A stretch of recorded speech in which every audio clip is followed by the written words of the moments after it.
And we are back with more intellectual jousting here on the 6th episode of the Convo Debate Society, hosted on the Convo Noise Network, hilariously shortened to #CNN. I am, at least on the internet, Socrates the Younger, and I will be joined by my usual debate partner, Eric Barnard, host of the Free Speech Zone, for a fascinating discussion on the moral character of the Dalai Lama. Now, one of the most revered figures in the world today, the Dalai Lama is known as an advocate of peace and nonviolence, and has met with world leaders and celebrities and made the Free Tibetan movement one of the cause célèbres of the 21st, and, for that matter, the 20th centuries. But not everyone thinks this. Outside of just the Chinese government, who hates the Dalai Lama, there are several close observers, including my partner, Eric Barnard, who believe that the Dalai Lama, rather than a genuine advocate for nonviolence and peace, is in fact just a hypocrite who wants his country back, and prefers to live the life of an aristocrat in luxury, living off of the backbreaking labor of his largely peasant, serf population. So we will discuss the question, and we encourage you to use the comments section below to let us know who you think won, and of course to suggest future ideas for future debates in future weeks. So let's listen in on the debate and see what happens. All right, go ahead. And 3, 2, 1, and start. Hello, everyone, and Socrates, once again, thank you for hosting this debate. I am here to state my case on why I believe that the Dalai Lama, or Tenzin Gyatso, as his real name, in fact is truly a dictator who simply gallivants around the world in a robe and a prayer bead and preaches a sermon of nonviolence. I believe that is the public image that the Dalai Lama is forcing upon the world, and it is being bought hook, line, and sinker by the Western media. It is being bought by university students and by academics. It's being bought by the religious community, and it is being bought solely by the people of Tibet, and it's being bought by anyone who wants to be on the side of nonviolence. But the mere fact remains that the Dalai Lama's past shows he is not simply a man that is traveling the world preaching a sermon of nonviolence. The Dalai Lama oversaw a community that saw a privileged aristocratic priest class who lived in utter luxury and opulence, while the poor lived and suffered in squalor. And this is a man that presided over a government that would torture people, that included eye gouging, the pulling out of tongues, and disemboweling people was the norm. Doesn't seem like something a nonviolent person would advocate. Dalai Lama is a person that is seeking to return to power because he believes in the best interest of his people. I believe that if he returns to power, he will return with the aristocrats and all the other exiled privileged class that went away with him when he was expelled by the communist Chinese. I do not for one second believe that the communist Chinese are better than the Dalai Lama. I do not believe that communism brings any prosperity to anyone in any part of the world. I do believe, however, that the Dalai Lama is not what he is being portrayed to be. I believe this is a man that if he does return to power, he will bring back exactly what was thrown out. There will be torture, there will be disemboweling, there will be violence, and there will be the poor living in squalor. There will be less education, no running water, and any moderation that he brings to his government would not last. And believe me, you may put one man back in power saying that he is reformed. Yet, history shows, once back in power, they return to their old ways. It happened with Shah of Iran.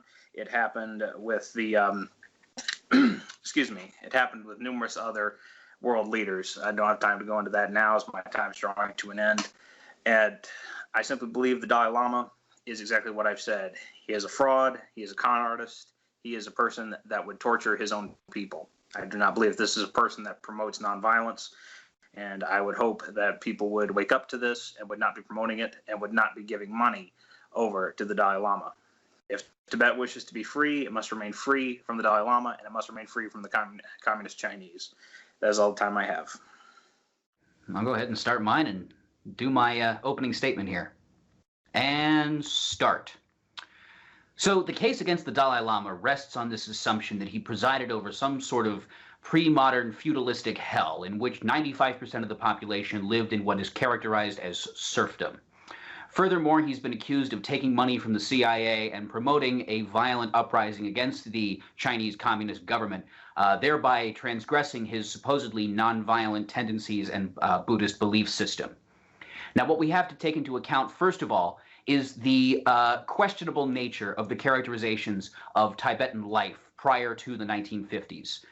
So just for a little context, the Chinese government first entered Tibet with the claim that Tibet belonged to Greater China, the multinational country claimed by the communist government, in 1950. The Lama left in 1959 after a failed uprising that was indeed financed by the United States government and helped by the United States government with significant training, resources, guns, ammunition, all that sort of thing. So let's start with the conditions that Tibetans lived under with the lamas in charge, right? The priestly class and the nobles who made up 5% or thereabouts of the population. So the Chinese government has claimed that mutilation was a common form of punishment in Tibet. Now, this is true up to a point, but we have to keep in mind that there have been 14 Dalai Lamas, each one taking power several years after the previous one has died, because the Tibetans believe that the soul of the last Lama migrates to a new person, a new baby, who then has to be trained and brought up, so on and so forth. The current Lama, for example, was identified at the age of 2. He was enthroned, so to speak, at the age of 5, but he did not receive political power over any political power in Tibet until he was 15 years old in 1950. So under the Lamas, historically, mutilation was indeed practiced, including the gouging of eyes, the removal of limbs, cutting of hamstrings, so on and so forth. The 13th and 14th Lamas, however, tried to curtail this practice to the point that in 1934, the final eye gouging was done, but there was no one living who actually knew how to do one. Second of all, the Lama, and my time is running out here, I took too long, but the current Lama was caught in a political situation where he could essentially choose between bowing to the power of the Chinese Communist government or accepting help from the United States. As such, he at first chose to go with the Chinese government, signing the 17-point plan put forward by Maoist China, and actually serving in the standing committee of Maoist China until the failed rebellion in 1959, of which he claimed he had no prior knowledge, at which point he took the State Department's advice and money and retreated to Dharamsala, where he has since spent his life trying to preach in favor of the Tibetan government returning, the free Tibetan government returning to its place at the head of Tibet. And that is my time.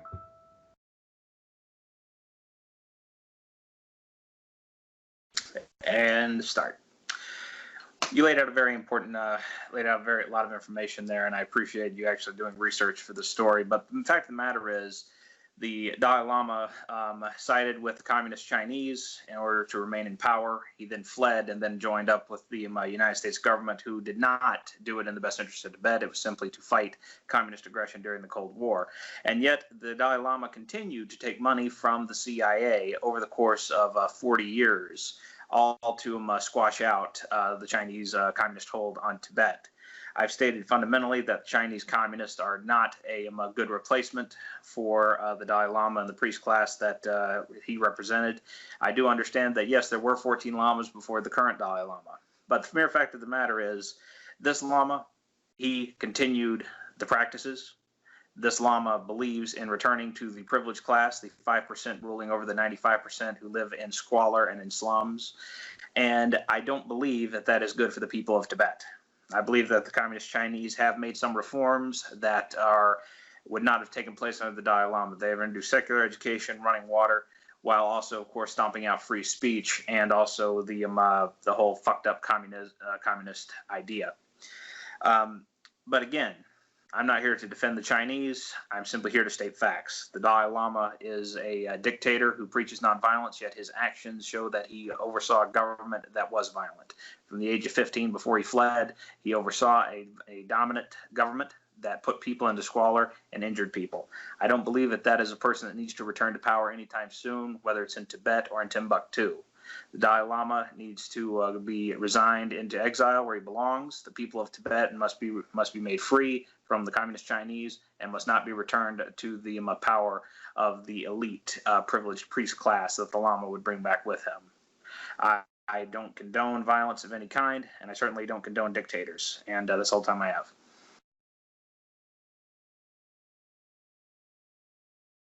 And start. Now, you brought up, again, the violence supposedly perpetrated upon the people of Tibet by the government of Tibet. And first, what we have to consider is that any government necessarily engages in acts of violence, as does the United States government, as does the Chinese Communist government. You can't have a government without violence. Indeed, the very difference between a government and, let's say, a gang is that the state maintains that it has a legitimate monopoly on the use of violence. So, in effect, a purely Buddhist state would be impossible, insofar as that state, if it engaged in no violence whatsoever, would be unable to enforce any of the laws that would allow for the functioning of that society. Secondly, the Lama, one would properly argue, is not the cause of the state of Tibet, but rather a product of it. We have to keep in mind that he was chosen at the age of 2, cloistered away from all outside influences except for those of the Tibetan tradition of which he was a part, and he took power at the age of 15. Now, immediately upon taking power, he was faced with a massive threat from the Chinese Communist government, the single most murderous government, if you talk in terms of absolute numbers of people killed, that has ever existed on the planet Earth. So the Dalai Lama, in dealing with the Chinese, had no choice but to make difficult political decisions, considering that he's both a religious leader and a political leader. So he deserves a little bit of moral leeway when it comes to judging him on the basis of Buddhist principles of nonviolence. He can preach that his personal religion advocates for nonviolent action, but even Nelson Mandela's government in South Africa, as nonviolent as Mr. Mandela was, also engaged in violence once he was in power, simply because that is the nature of power structures. So to say that his government engages in violence is simply to say it is a government. And as such, it doesn't really reflect at all poorly on the character of the Lama as a human being. And that is my time.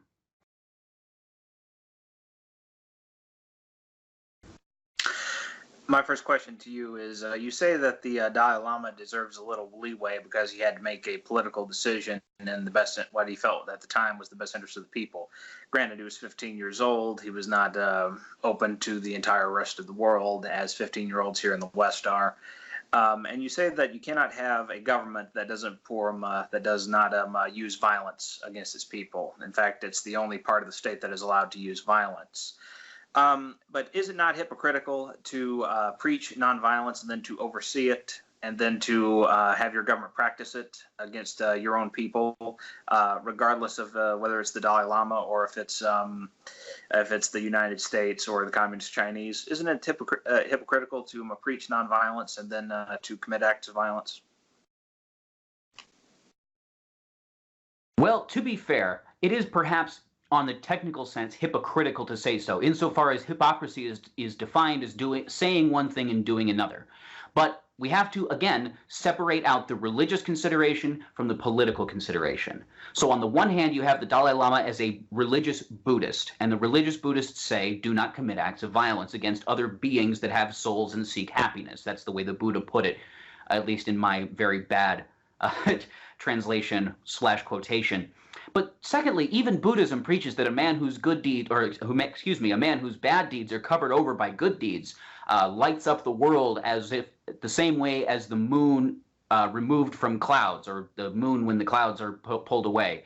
So the idea being that even though the Lama or his government may have engaged in things that do not directly fit in with the principles of Buddhism, the Lama's attempts to curtail violence worldwide, and indeed his resistance to accepting the help of the CIA, constitute good actions that cover over the prior evil ones.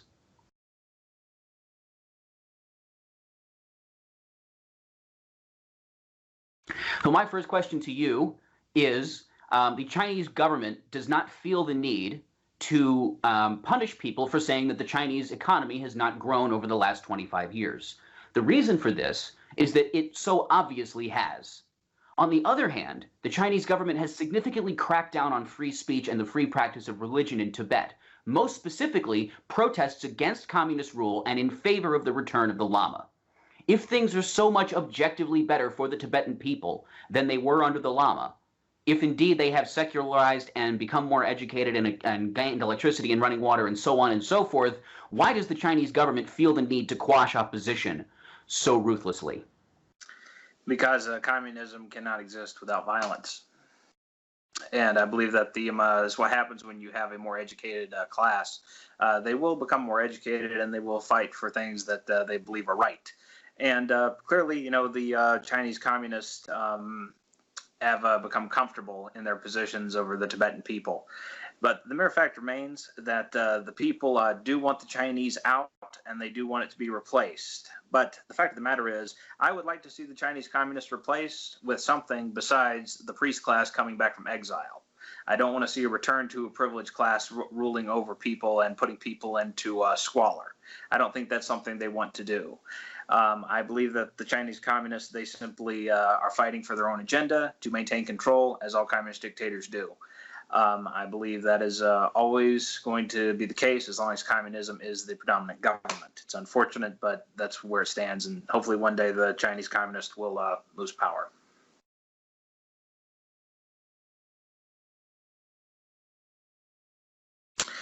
My next question to you is, the Dalai Lama accepted more than $1 million from the CIA. The CIA gave that money in order to fund, as you mentioned in your opening statement, guns, training, ways in order to fight back against communist oppression. Is it in a good sense to take money from the CIA? Because in essence, then don't you become, you have the stigma of becoming a puppet of the West, a puppet of the United States, and therefore actually endangers people by and gives the Chinese ammunition to use against you and says, hey, he took money from the CIA. They want to overthrow us and take away everything that we've given you. He's going to be a puppet of the West. They just want to put him back in. Don't you think that's a mistake that the Dalai Lama has made? Well, on the one hand, one could say that in the kind of objective or even Machiavellian sense of navigating the political world effectively and the wiliness required to do that, that perhaps it was not the best decision possible. Someone who was older, someone more experienced, someone with maybe a broader knowledge of history and the world than the Lama was blessed with at the tender age of 15 might have more elegantly navigated that delicate situation. But you have to consider that, first of all, the Lama was completely cloistered from the outside world, trained in Buddhism very well, absolutely, and trained in the history of Tibet very well, but not necessarily trained in, international politics. So as a result, again, I think he deserves a little bit of leniency considering his young age and utter ignorance, or maybe not utter ignorance, but significant ignorance of the outside world. He, unlike us, did not grow up with Google and YouTube where he could simply go look up what was going on in other parts of the world or what various people had said about the best way to deal with massive empires that all have imperialist designs upon your country.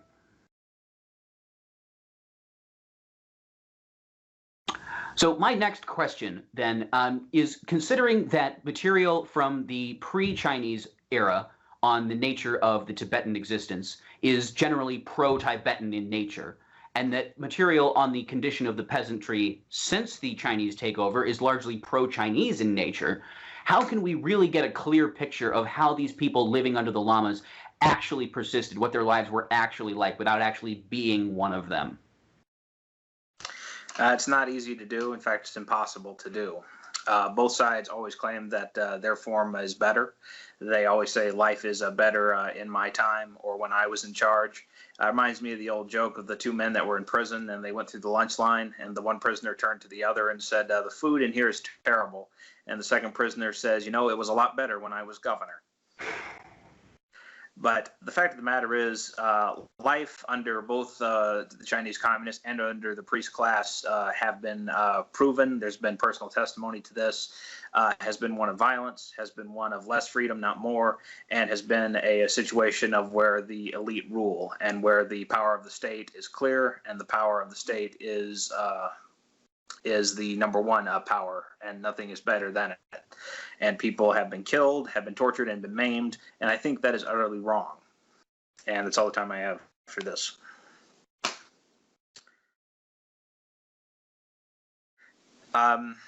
There's been a lot of talk over people that have practiced nonviolence. There's been numerous people throughout history, Gandhi, Martin Luther King, Bishop Tutu, Nelson Mandela, all of who preached for nonviolence. But of all the people that I mentioned, only one ever left his people and went into exile and accepted money from the CIA, and that, of course, is the Dalai Lama.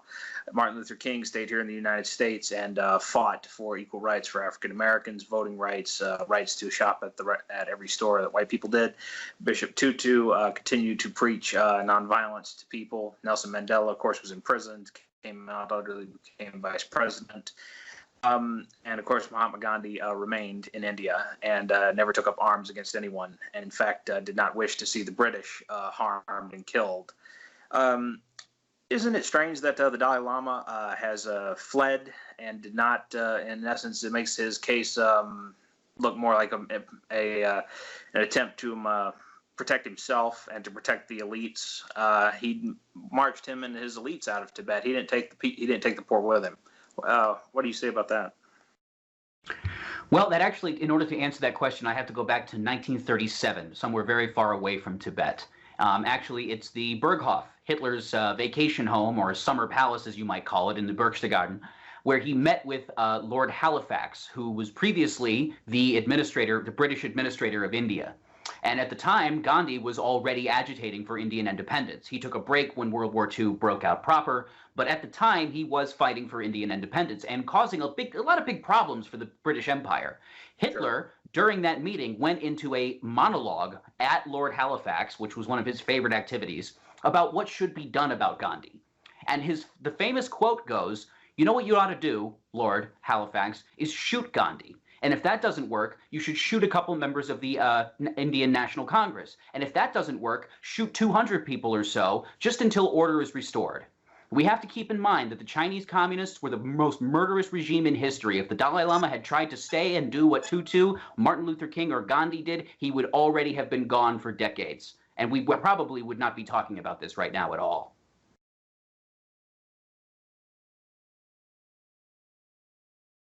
And my final question to you goes, considering the fact that the Lama was faced with a decision between the murderous Chinese communist regime and the sly and wily CIA, can you really say that you, at the age of 15, would have been able to navigate between those two powers more effectively than the Lama managed to do, considering the position in which he found himself? You know, you're asking me a hypothetical question, and I always find out that I never get in trouble if I don't answer those. So therefore, I'm not going to dignify it with an answer. Fair enough.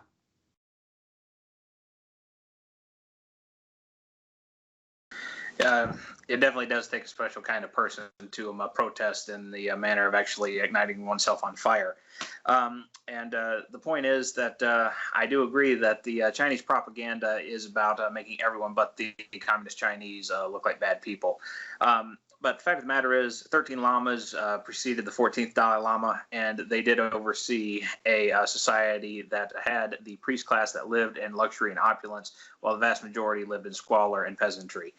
These people were tortured. They were not allowed to rise up and speak out against the priest class and the privileged class, and if they did, they were systematically imprisoned and tortured and taken away from their families. I believe that replacing one dictatorship with another is always a mistake. I believe that the Dalai Lama made a mistake by cozying up to the Chinese communists. I believe that the Dalai Lama made a mistake in continuing the lifestyle that preceded him, that had been going on, as you said, for over 3,000 years. The murderous communist Chinese regime is the most evil in history, and I hope to one day see that it, like the rest of communism, fall into the trash heap of history. I believe that democracy is the best form of government. I don't believe democracy works everywhere. Democracy must be voluntary. And I don't believe that the Dalai Lama is a evil character. I've never met the Dalai Lama. I've not had a conversation with him. Perhaps he is a true reformer. I certainly would hope, in the name of the Tibetan people, if he does someday return to power, that he does modernize and does make life better for the Tibetan people and does not change it, and that the priest class will not simply rule over, and the 15th Dalai Lama will not continue horrible practices. But the fact of the matter is that the Dalai Lama's history is a bad one.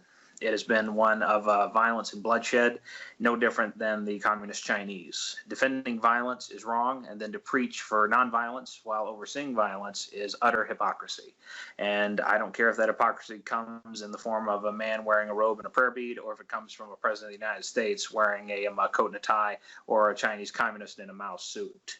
The fact of the matter is that people should be treated with respect. The state should not look to harm its people. The state should protect its people. That's what it's there to do. I believe that the state should be run by the people and for the people. That's what it should do. That's what it's meant to do, and that's what works best. It's not perfect. No perfect system exists. If it did, it would already be implemented somewhere. Unfortunately, I don't have enough time to go into more detail about the facts, but I thank you once again for doing this debate. I have enjoyed it immensely. I look forward to the next ones we have in the future, and I hope to one day that Tibet will be free and will be independent, and whoever leads it, I wish them luck.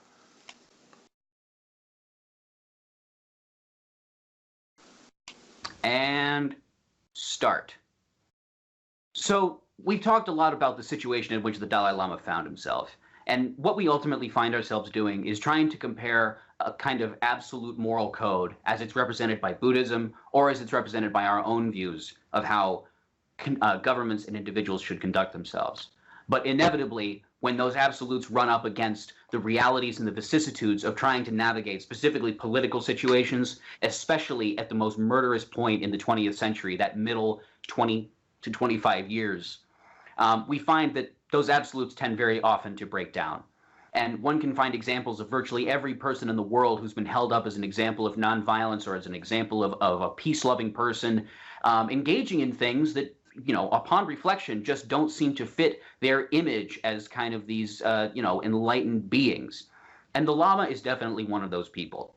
Insofar as he made decisions that you or I might not have made if we were in the same position, or that upon absolute reflection in the light of day and with the benefit of hindsight seemed like they were poor decisions, it seems clear nonetheless that he did the best that he possibly could. In other words, the Lama, first of all, he attempted to curtail the medieval practices of mutilation that had gone on under his 13 predecessors, reducing the number of times that those things took place, even though he was a product of a system that believed that was the right way to do things, which is very much to his credit.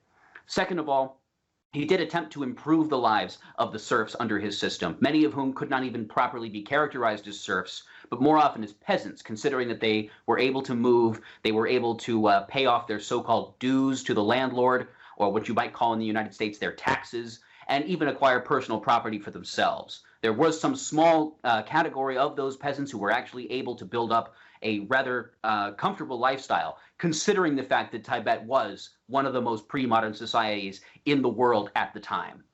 Now, since that time, the Chinese have poured billions of dollars into Tibet, adding infrastructure, as well as, by the way, several million people. They've built a high-speed railway station from China into Lhasa, the capital of Tibet. By the way, which the Tibetan people were not huge fans of, but the Chinese won't let anybody speak out against it. The Chinese, in other words, have been systematically buying off the Tibetan people. And one of the other things they've been doing is systematically trying to make the Dalai Lama look bad. So most of the evidence that accrues makes the Dalai Lama look like he was perhaps some sort of evil dictator that was perpetrating these crimes upon his people, rather than the product of a system that's 1,300 years old, comes from Chinese propaganda, or at least has its roots in Chinese propaganda. So we have to take that evidence with a grain of salt. And finally, you know you really have to hate somebody to set yourself on fire to protest them ruling you. And the Tibetan monks have repeatedly done that in order to demonstrate their desire to have the Dalai Lama return. All right, so that was our 6th debate. We hope that you enjoyed and found our content both enlightening and titillating in all the right proportions. We encourage you to use the comments section below to leave your thoughts on the debate, specifically who you thought won, and of course to suggest future ideas for future debates in future weeks. Also, you can check the description to find not only links to our other content on our website, constitutevoice.com, also, our live meetups, which can be found predictably on meetup.com. In addition, you'll find some of the sources that we use to construct our arguments if you'd like to check them against your own intellectual sharpness. So, that is all we have for you this week. We look forward to seeing you again next week. Thank you for watching.